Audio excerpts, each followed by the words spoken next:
taking the time to participate on this live broadcast of the Coatings Talk Leadership Series.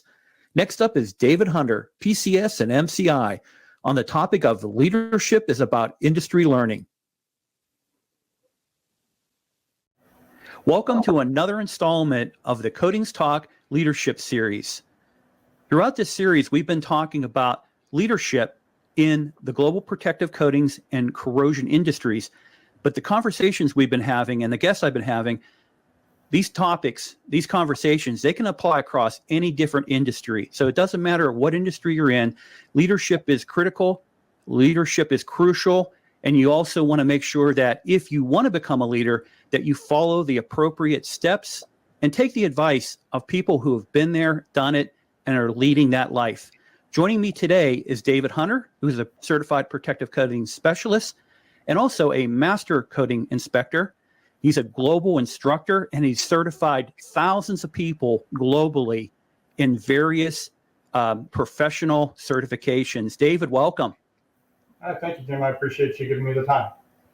Hey, David, for those watching this stream, if you could do me a favor, if you could provide your professional background and importantly, talk about your leadership journey and then also, too, some of the credentials you have and the education and training you've done globally.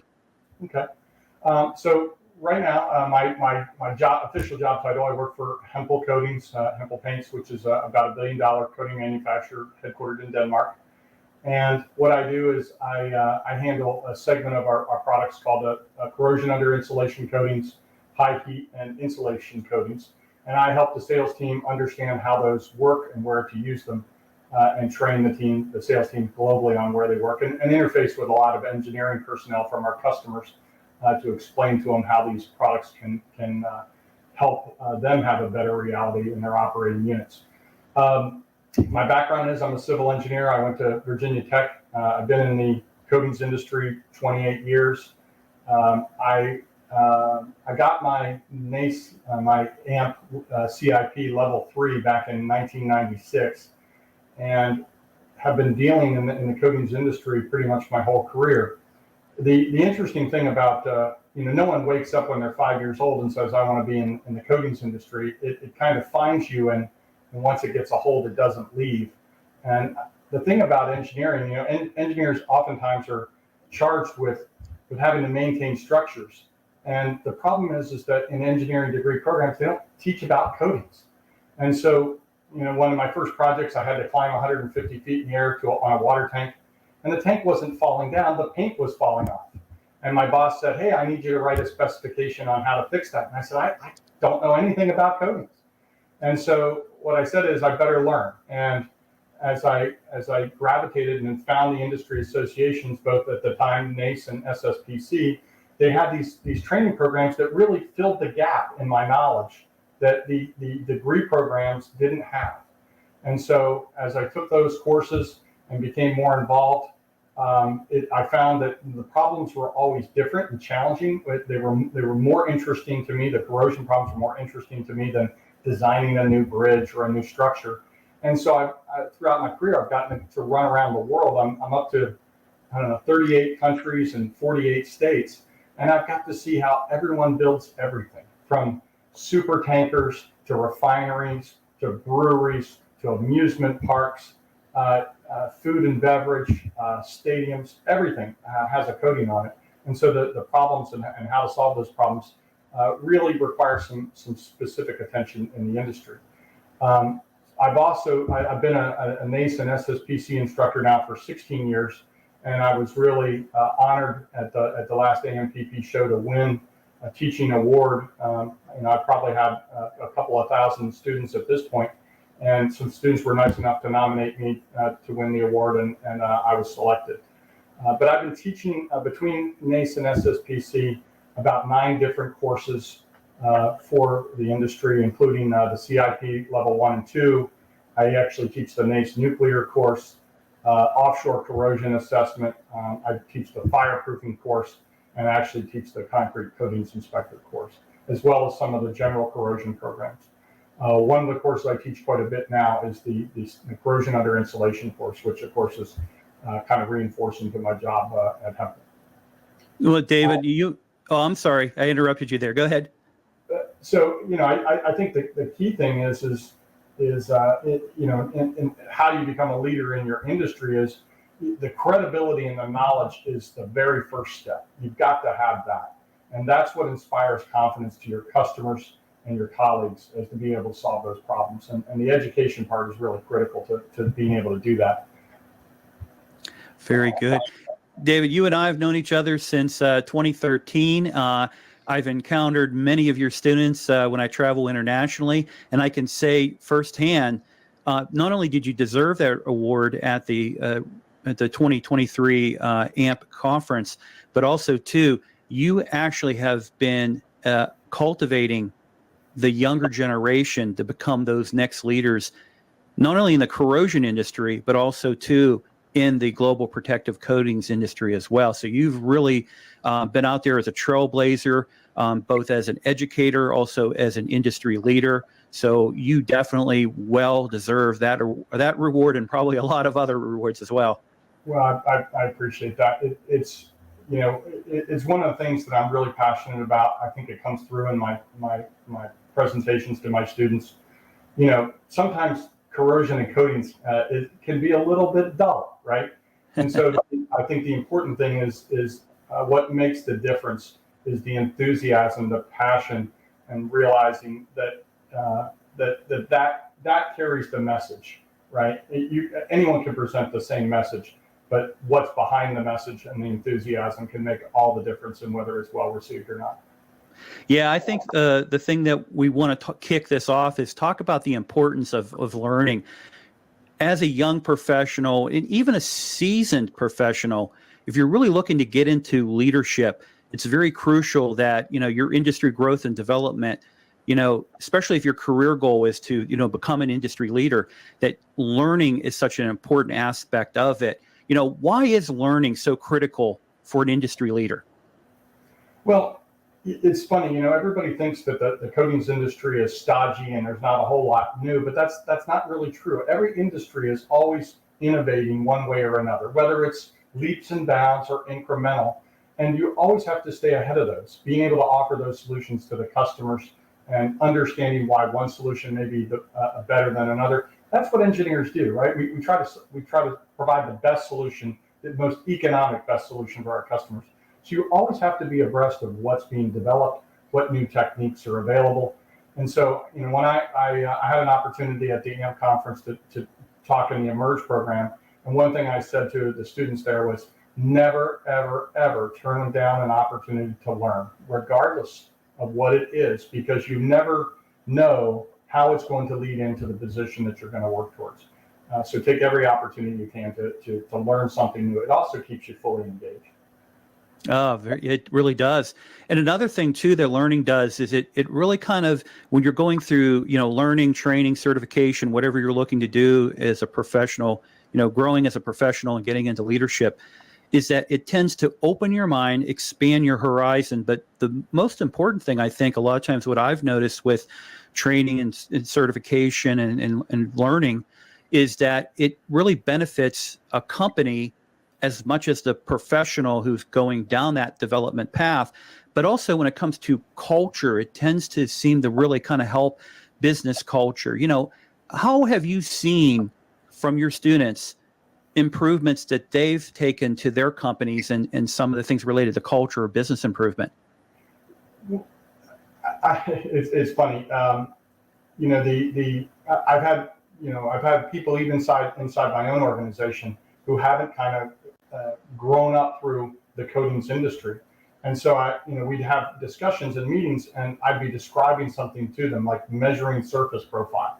And if you've never taken a course in what that is and why it's important, I was trying to describe to them, how that affects total dry film thickness, and my team didn't understand. And I think what builds the credibility, and I've heard this even from competitors, oh, I got a new boss, and he came from outside the industry, and that person can perform well on that job, but the credibility of the people working, the credibility of that person for the people that are working underneath them is having that technical knowledge. And that's, I think, unbelievably important. It builds that. I've got someone who's got my back who really understands what we're talking about. And that, I don't care what level you are in the industry, if you're a vice president and you come in from outside the industry, take some of these courses to understand the business, because the questions that you ask will be so much better, and the credibility of the people working underneath you will be highly elevated. So true, so true. So the Association for Talent Development had done a study of professionals, and they found that 50% of those who identify themselves as either in leadership development or a leader, that they fear missing out on crucial training and learning opportunities for their position, for their industry. What recommendations do you have for people who, are on that leadership journey or already as a leader, of how they can stay in tune of what's available out there, especially if you're looking at, let's say, our protective coatings industry? Well, there's really two industry associations. There was, right, SSPC and NACE, and now they've merged to AMP, which I'm very positive on, for no other reason than the corrosion industry isn't huge, so unifying that was, I think, desperately important. But if you're in the leadership in this industry, what I think the most important thing to do is check your ego at the door, right? I know you're the vice president of whatever, but you know what? Go take a CIP1 course, because all of your frontline salespeople typically have that, and that lets them know that right? You're going to ask better questions. If you have a problem on a job site, you can understand what the issues might be and be able to solve it quicker, not only for your customers, but be able to explain it to further up the management chain. So I think I've seen a number of people in higher level positions in the industry that refuse to take the training, or they're afraid to take the training because they're afraid they may not do well and they don't want to look bad in front of their colleagues or subordinates. And so they turn down those opportunities. And I just can say, without a shadow of a doubt, take every chance you can, regardless of your level in the business. And AMP has so many courses, right, that can really fill a lot of knowledge gaps. It made all the difference in my career of being successful, is having the technical knowledge and then being able to explain it to our customers. Yeah, and I think also too, globally, if you look at the different organizations out there that have their certification schemes that are out there, you have a lot of different opportunities in Europe, in the Asia Pacific area, also Latin America, South, and then also in Africa as well. So you have a lot of different organizations, including obviously AMP being global as well. So there's a lot that it's out there. Now, back to that, that talent survey that was done. 64% of respondents said that it was important for them to learn something new, because what it did for them when they were taking the training, the certification, whatever they were taking in their leadership journey and development, it helped them connect to new people, either internally or externally.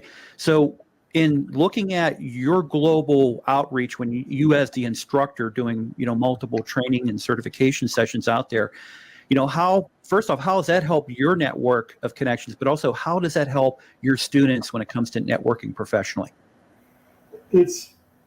For me, it's been invaluable, right? This industry, I know that many customers are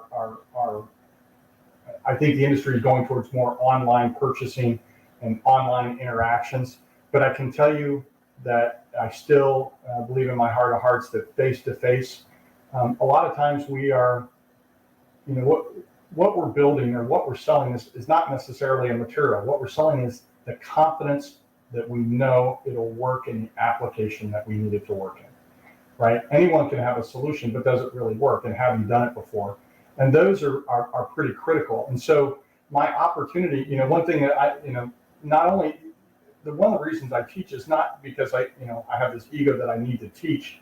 It's I get to learn too, right? My students bring me problems that they've run into that I've never heard about, or they'll tell me about a situation and how they solved it. And so still to this day, I have students reach out to me and ask me for advice on certain situations, and I get to hear about the problems that they're running into. So it comes down to being able to develop new products that solve those problems, or just maybe it's the surface preparation method. So for me, it's been an awesome two-way street. It's built my network around the world. And the nice thing is one thing that I think is really important is not just the training portion, I've tried really hard to share my knowledge through the industry publications. So I've been published 20 plus times. And so people know who I am. So when I show up, there's this great exchange, and the industry is super great about networking and giving people opportunities like that. And that's allowed me to grow in both directions, not only in my ability to teach, but also the ability for me to learn. Yeah, that's such an important thing. And the one thing I've never shared with you, you were one of the catalysts for me to really want to pursue protective coatings specialist certification. Reading what you were publishing out there, also the presentations that you would do consistently at both the SSPC conferences, the NACE conferences, the AMP conference, and then also encountering you when we would travel in some circles in Latin America, and all the time I'd be running into students. And so, you were an inspiration for me to really want to get my protective coating specialist.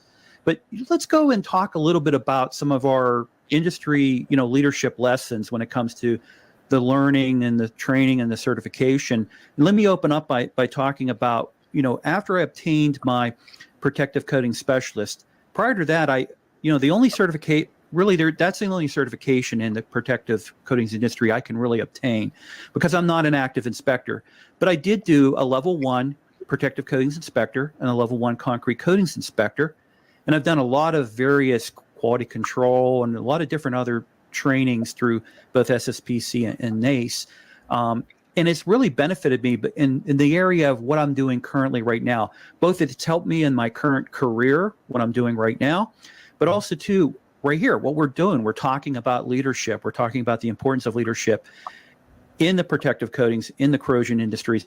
But as a content creator, it really kind of expanded my horizons, opened my eyes to say, there is so much information, and we have customers, we have prospects, we have colleagues, we have the whole world that a lot of times they don't fully understand or comprehend the importance of corrosion and protective coatings when it comes to everyday life. And so part of my goal is to create content to help educate, inform, enlighten people, but also too, I want to help, like you are, cultivate that younger generation to want to become, as you mentioned earlier, most of us don't grow up and say, I'm going to be a corrosion person, I'm going to be a coatings person.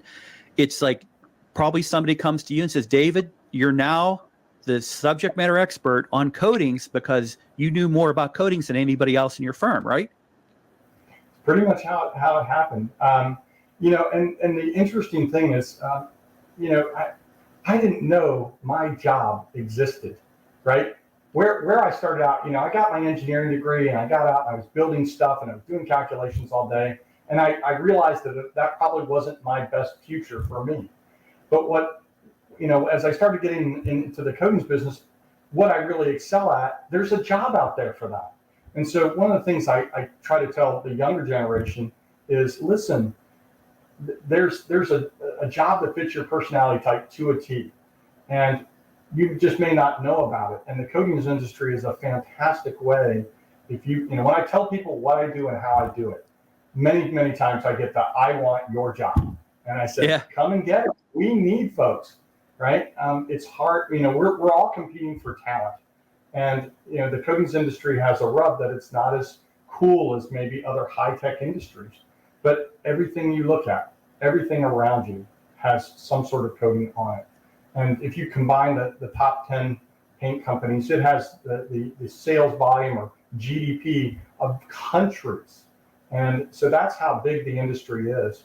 And so there's really unlimited opportunity for someone to come in and do well. And so that's been really exciting for me. And I try to relay that to the students. If you believe it's out there, it is. And the coatings industry provides you a lot of different avenues to be able to insert your talents. Yeah, I'll even add to what you're talking about, David. Think about those international students you've had that have gone through level 2, level 3. They're now out there. They're earning family sustaining wages because of what you. And again, I'm not, like you said, you're not doing it for praise or glory or anything like that. You're giving back to the industry. But think of the impact that you've done by helping them further themselves in their career, and when it comes to especially earning a family sustaining wage. So that's an amazing thing to give back to the industry as well. There's again, when you look at the industries, there's lots of engineers, but there's not a lot of engineers who know what we do, right? Or do what we do. And so the demand is high, the compensation is commensurate with that. And so being able to learn about this industry and provide that type of service, again, you can do fairly well financially as well as having a lot of fun doing it. Yeah, you definitely can.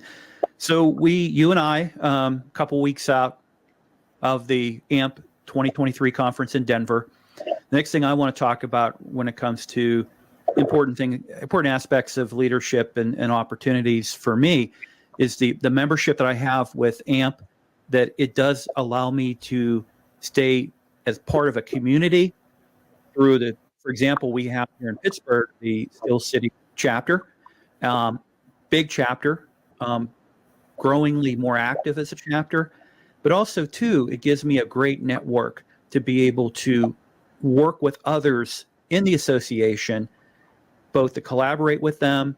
Some are my customers, some are my prospects, some are my subject matter experts I can go and ask questions for.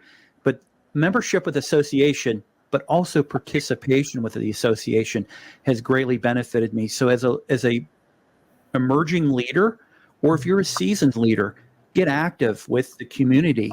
If it's in corrosion, if it's in coatings, maybe it's in both you'll be actively involved in. But think of it also too in a global stage, because these days you could be working with anybody. There are people watching this stream right now on the other side of the country. I'm sorry, the other side of the world. And so it's a beautiful thing to be able to be part of a community but be very active with the community. When it comes to your association with, obviously SSPC, NACE, and then the merger into AMP, how beneficial for you has it been? One of the things I learned about my personality type is I really enjoy travel. I have no problem with traveling whatsoever.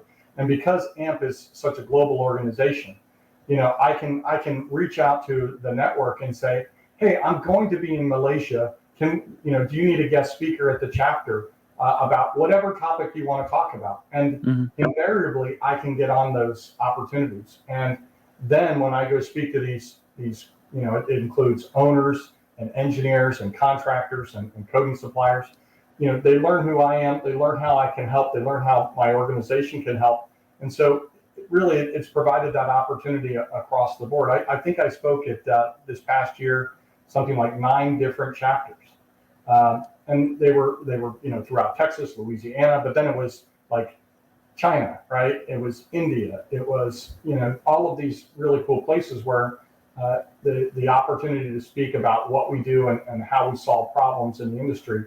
So it's really helped me spin out my network to be as global as possible. I probably know more people overseas in the industry than outside America than I do probably inside, because I've spent so much time. But that for me has been just a blessing, because I really can go just about anywhere and reach out to someone in the network and go have a coffee and say hello and catch up about what's going on in that country or that area. So AMP has provided me so many of those opportunities. And, if you raise your hand, then a lot of times they're going to say yes. So, be careful what you wish for. But the thing is you can really be as involved as you want to be in shaping the industry that you're in. And there's not a lot of industries that are like that you can just be so involved to change, what the new product development may look like, or the specifications, or again, how we solve certain problems. You really can help shape what's going to happen next.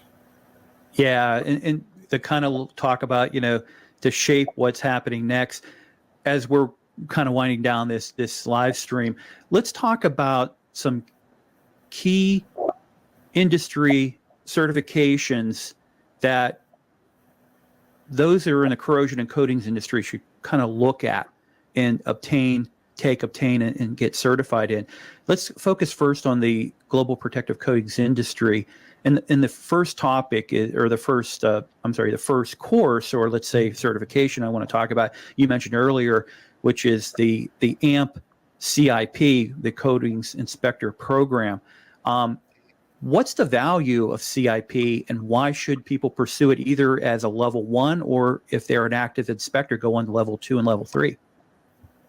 I can tell you without a shadow of a doubt that that course changed the trajectory of my career. No question about it. Probably the most valuable thing I ever did to change the direction of where I was going in my career, which really worked to my advantage in my personality type. Coatings, there's 3 parts to the code that make a coating system work, right? You have to have the right product applied under the right conditions, right product under the right conditions over the right surface preparation. And if you work for a coating manufacturer, you just make the right product. But those other 2 legs of the stool are, you have to understand those fully, because many times that's where the problems lie. And so you have to understand that those are part of what makes the coating perform.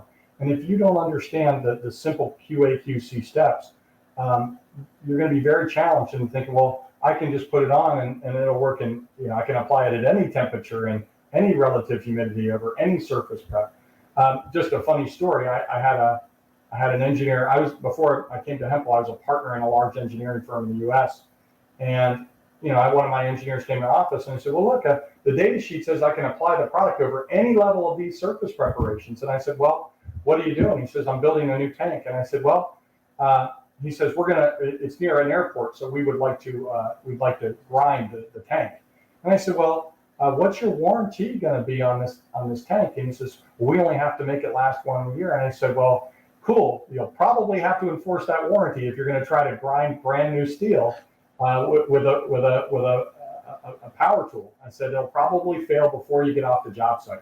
And he says, well, the data sheet says I can pick any one, right? And I said, oh no.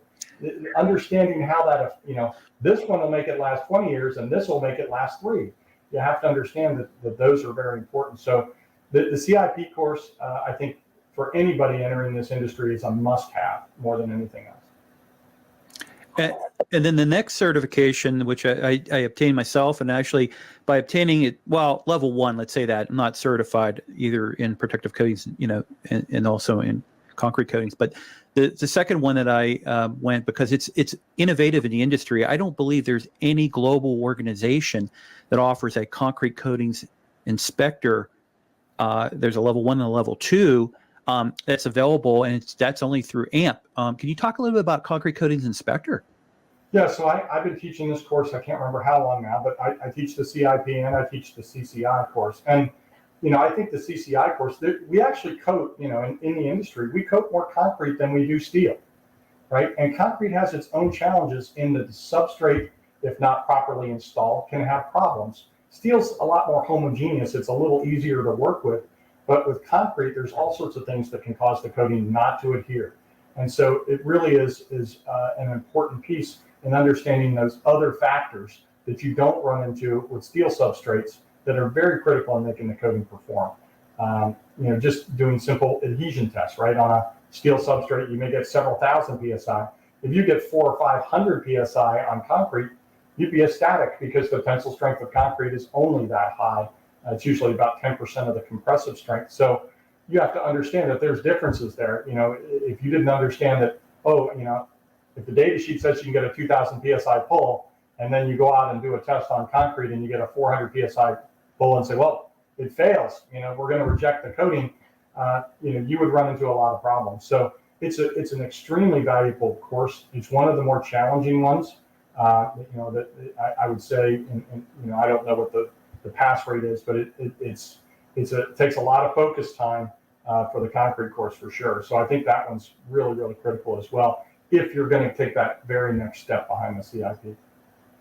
And the next one, which you and I have in common, and for me, it's the only one I can take because I'm not an active coatings inspector, but I do work around specifications. I work around, a lot of times the project planning and everything that goes associated with protective coatings and linings, is the AMP Protective Coatings Specialist certification. What's the importance, and who should focus on a PCS certification? So I look at this one. So I got actually the legacy SSPC one, and I took the NACE one as well. And so, and I'm also involved. I was involved in the rewrite of the test and actually writing the job task analysis for this certification. And this one is really designed, the original thought process behind this, as I mentioned before, I'm an engineer, I'm building bridges, right? But I don't know anything about coatings, and I have a coating specification to coat the bridge, and the problem is, how do I write a good specification for coating the bridge when I've had no training in that area, right? I understand you have a PE and you're a smart person, but the degree programs that you get for civil, mechanical, electrical, petroleum engineering don't talk about coatings. And so this kind of fills that gap in giving you the ability to do that well, so you can specify getting a quality product, specifying the products properly, understanding the contract process. So I think that one's really geared for that engineer in these consulting companies that needs that extra bit of knowledge so they don't run into problems. Because the problem is not typically the design of the structure, right? The problems you run into is when we have to do maintenance, or when we're building the bridge and it says, well, geez, we coated the steel in China and that was 6 months ago. Now what do we do with the primer that had showed up in the steels on the job site? And if you don't understand some simple basics about protective coatings, you might say, well, just pressure wash it and go ahead and put the paint on the next coat. And when it peels off in large chunks, everybody gets embarrassed. So this is, I think the protective coating specialist really fills that gap really well for the staff engineer that's working on these types of projects. And really, there's not any project where you don't have protective coatings, pipelines, and even when you're dealing with building buildings, right? You have mechanical systems. Again, you're coating potentially concrete. All of these are things that you're going to need to be able to specify clearly so that you don't run into problems. So it's a great one to have. Yeah, so true on that. For those watching, and David, when I talk about the corrosion industry and protective coatings industry, I kind of separate them, but they really kind of work in hand to hand. They work in conjunction. There's a little bit of a symbiotic relationship with them. And you'll probably agree with me that a lot of times some strategies will require a combination of cathodic protection and coating systems to be able to effectively deal with whatever an owner wants to accomplish, let's say when it comes to protection of an asset. What's important about it is that both sides of let's say the corrosion equation, both sides of that coin, they do understand and know how to work together with each other. So a couple of the corrosion protection or cathodic protection courses that I want to just kind of throw out there would be when you're looking at, for example, in cathodic protection, a CP2 or a CP3, and having that, not only the people that are going to be the technicians, but also have those people who are going to be certified to be able to, make the call on what type of system needs to go in there, maybe having a better understanding and call on what type of corrosion's happening. That's going to be very critical. So I always encourage people to look at those CP courses as well. And then another one too that was started under NACE, especially after the last global corrosion study was done, was the NACE came out with what they call Impact Plus.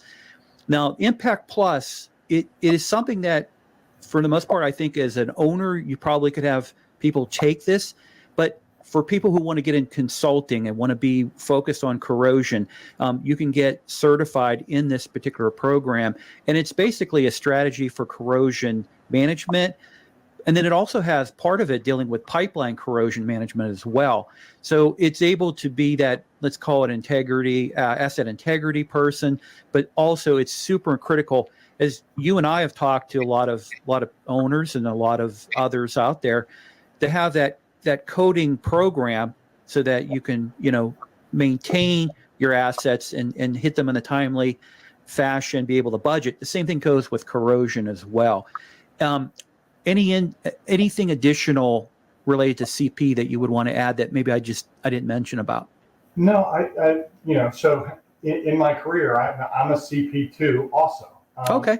And the thing is I was dealing with midstream companies, right? So everything that came out of the ground, we dealt with on coatings, and cathodic protection really works for buried assets or assets that are underwater. And so the coatings isn't the only solution you have.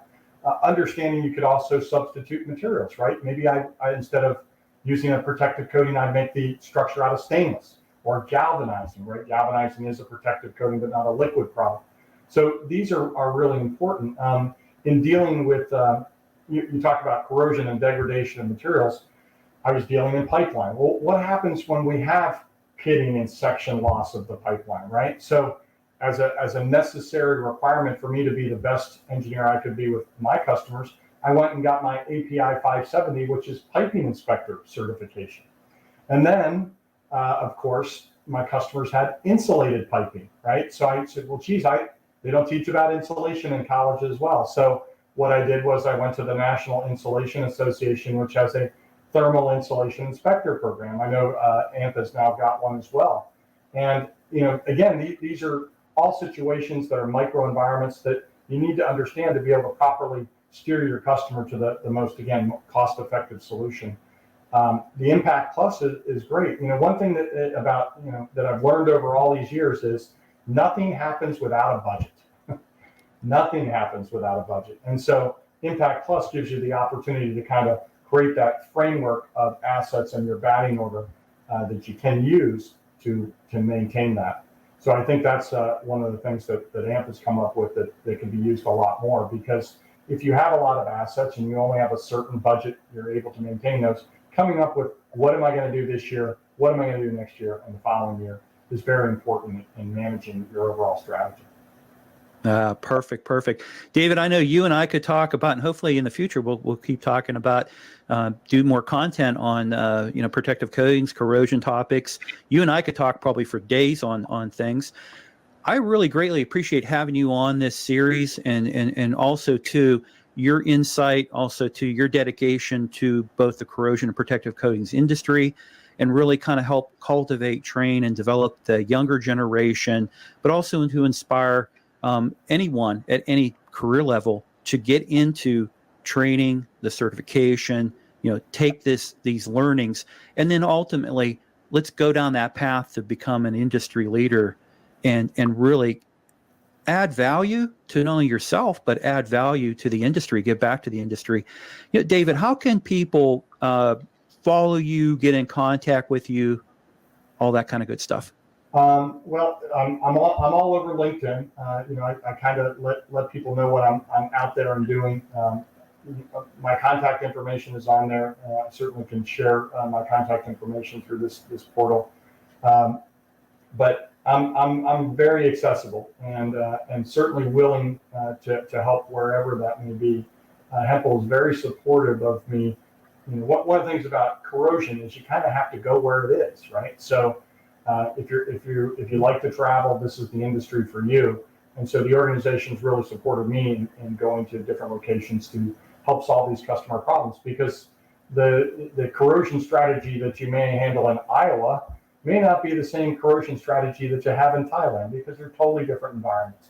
And so that's been really fun to learn and execute on. So, my email is hunt@hempel.com, and my mobile is 832-863-6039. You can reach out to me anytime. I'm happy to help. And if I'm not the right person to solve your problem, or I'm just geographically undesirable, I can help get other people involved, and that's fairly easy to do. Well, I can attest that you've been a great help for me since I met you back in 2013. I greatly appreciate you as an industry colleague. Great success to you, and keep doing what you're doing, because you are making a huge impact out there, not only as an educator, but also too as an industry leader. David, thank you so much for being on with me this evening. Thank you, Jim. I appreciate it. Have a great one. All right, everybody. Check in next week for another installment of the Leadership Series. And also, too, if you could do me a favor, like this stream, but also, too, share it with other colleagues. Again, it doesn't matter if you're in the global corrosion or protective coatings industry. Any industry can really benefit from what David just talked about. And also, too, make sure that you are looking at yourself to be an industry leader, but also helping others realize their potential as being an industry leader as well. All right, everybody, thank you so much. Subscribe to Coatings Talk on YouTube. See you next time.